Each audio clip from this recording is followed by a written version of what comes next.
Welcome back, everybody. Today I'm going to teach you how to hide frame names in Figma. This is a useful technique when you want to organize your layers panel without those frame labels cluttering up your workspace.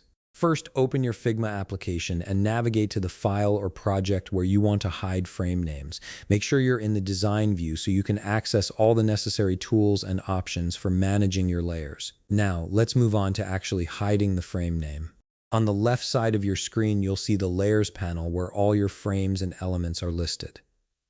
Click on the frame whose name you want to hide. Once you've selected it, right-click on that frame to bring up the context menu. From the options that appear, click on Group Selections. What this does is wrap your frame inside a group, which effectively hides the original frame name. You'll notice that the frame now appears under a new label called Group 1 on your left side in the Layers panel. This is a simple way to keep your workspace cleaner while still maintaining the structure of your design. If you're working with multiple frames and want to hide several frame names at once, there's an even faster method. Simply click on multiple frames from the left side panel. You can do this by holding down the Shift key to select consecutive frames or using Control or Command to select specific frames individually.